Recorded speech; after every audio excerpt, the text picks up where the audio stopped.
தனியார் வங்கிகளில் ஒரு மாதத்தில் 4 முறைக்கும் மேல் ரொக்க பரிமாற்றம் செய்தால் கூடுதல் கட்டணம் வசூலிக்கப்படும் என்ற தனியார் வங்கியின் அறிவிப்புக்கு எதிர்ப்பு கிளம்பியிருக்கிறது. இதுகுறித்த தகவல்களுடன் இருக்கும் செய்தியாளர் ரமேஷிடம் பேசலாம். ரமேஷ், தனியார் வங்கிகள் அறிவித்துள்ள இந்த உத்தரவு எப்போது முதல் அமலுக்கு வருகிறது? இந்த கட்டண விவரங்கள் என்ன?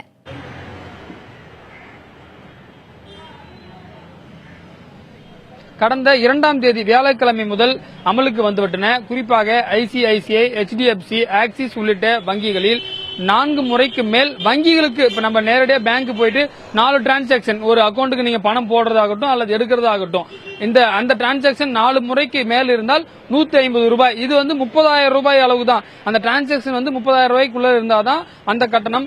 அதற்கு மேல் போய்விட்டால் ஒவ்வொரு 1000 ரூபாய்க்கும் 5 ரூபாய் என்ற சிறப்பு கட்டணத்தையும் வைத்திருக்கார்கள். ஒருவேளை 50,000 ரூபாய் பண்ணும் பட்சத்தில் அவர்களுக்கு கூடுதலாக இன்றும் 100 ரூபாய் வரும். 250 ரூபாய் அவர்களுக்கு கட்டணமாக செலுத்த வேண்டியது வரும். இதனால் பல்வேறு வணிகர்கள் முதற்கொண்டு பல்வேறு தரப்பினர் எதிர்ப்பு தெரிவித்து வருகிறார்கள். இந்த நிலையில் வணிகர்கள் சங்கத்தை சார்பாக நேற்றைக்கு ரிசர்வ் பேங்க்ல போயிட்டு மனு கொடுத்திருக்காங்க. பால் முகவர்கள் சங்கம் சார்பாக அந்த சங்கத்தை சேர்ந்த பொன்னுசாமி இருக்காரு. சார், இந்த கட்டண நடைமுறையால எவ்வளவு பேர் பாதிக்கப்பட்டீங்க, என்ன சொல்றாங்க சார் அந்த பேங்க்? தமிழகம் முழுக்க எடுத்துக்கிட்டீங்கன்னா பல கோடிக்கணக்கான சில்லறை வணிகர்கள் இருக்காங்க. எங்களுடைய பால் முகவர்கள் 1.5 லட்சம் பால் முகவர்கள் இருக்கும். எங்களுடைய பால் வணிகத்தில் பார்த்தீங்கன்னா தினமும் ரொக்கமாக தான் நாங்கள் டிரான்சாக்சன் பண்ணிட்டு இருக்கோம். சில்லறை வணிகர்கள்ட்ட வசூல் செய்யக்கூடிய தொகையை சம்பந்தப்பட்ட வணிக நிறுவனங்களுக்கு ரொக்கமாக தான் செலுத்துறோம். அந்த நிறுவனங்கள் வங்கிகள் மூலமாக தான் செலுத்துறாங்க. அப்படி இருக்கக்கூடிய சூழ்நிலை ஒரு மாதத்துல 30 நாள்ல வங்கி அரசு விடுமுறை நாட்களை தவிர அனைத்து நாட்களுமே வங்கியில பண பரிவர்த்தனை தொடர்ந்து நடைபெற்றுக் கொண்டிருக்கிறது. அப்படி இருக்கக்கூடிய சூழ்நிலையில 4 முறைக்கு மேல் பணம் போட்டாலோ எடுத்தாலோ 150 ரூபாய் சேவை கட்டணமாக செலுத்த வேண்டும் என்ற அறிவிப்பு உண்மையிலேயே வன்மையாக கண்டிக்கத்தக்கது. ஏற்கனவே கார்ப்பரேட் நிறுவனங்களுக்கும் பன்னாட்டு நிறுவனங்களுக்கும் மத்திய அரசும் ரிசர்வ் வங்கி ஒரு ஏஜென்ட் மாதிரி தான் செயல்பட்டு இருக்காங்க.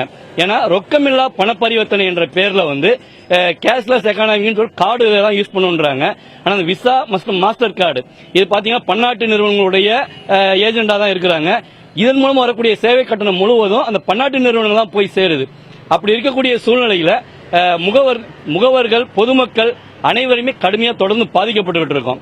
கேஷ்லெஸ் எக்கானமியை உருவாக்கணும் அப்படின்ற அடிப்படையில் மத்திய அரசு உண்மையிலேயே நினைக்குமானால் மக்கள் நலன் சார்ந்து உடனடியாக ஆக்சிஸ், ஐசிஐசிஐ, HDFC உள்ளிட்ட வங்கிகளுடைய தன்னிச்சையான அந்த முடிவினை உடனடியாக தடுத்து நிறுத்தணும். வருகின்ற 14ஆம் தேதி வரைக்கும் நாங்க அவங்களுக்கு கெடு கொடுத்து ரிசர்வ் வங்கியில் ஒரு நேற்றைய தினம் ஒரு மனு அளிச்சிருக்கோம். என்ன அப்படின்னா 14ஆம் தேதிக்குள்ள இந்த சேவை கட்டணத்தை உடனடியாக திரும்ப பெறணும். அப்படி திரும்ப பெறலன்னா ஆக்சிஸ், HDFC, ICICI வங்கி உள்ளிட்ட வங்கிகளில் சேமிப்பு மற்றும் நடப்பு கணக்கு வைத்திருக்கக்கூடிய பொதுமக்கள் அனைவரையும் ஒன்று திரட்டி ஒரே நாளில் அவருடைய வங்கி கணக்கில் இருந்து மொத்த தொகையையும் எடுத்துவிட்டு அந்த வங்கி கணக்குடைய வங்கி கணக்குகளை முற்றிலும் ரத்து செய்வது என்ற ஒரு நிலைப்பாட்டை எடுத்திருக்கிறோம். அது 14ஆம் தேதி 6 மணி வரைக்கும் அந்த கெடுவை கொடுத்திருக்கோம். பார்த்திருக்கலாம். இந்த நிலையில் காயத்ரி, அதாவது HDFC சார்பாக ஒரு விளக்கம் கொடுத்திருக்கிறார்கள்.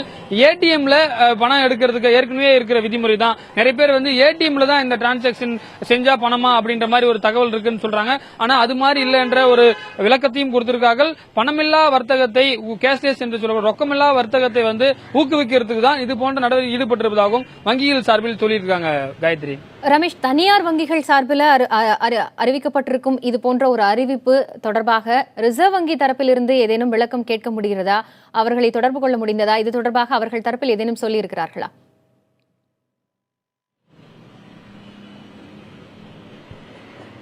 குறிப்பாக ரிசர்வ் வங்கியினுடைய அந்த வங்கி வரம்புக்குள் தான் இந்த தனியார் வங்கிகளும் வருகின்றன. அவர்கள் குறிப்பாக இது போன்ற முன் அனுமதியை ரிசர்வ் வங்கியிடம் பெற்றுவிட்டதாக சொல்கிறார்கள்.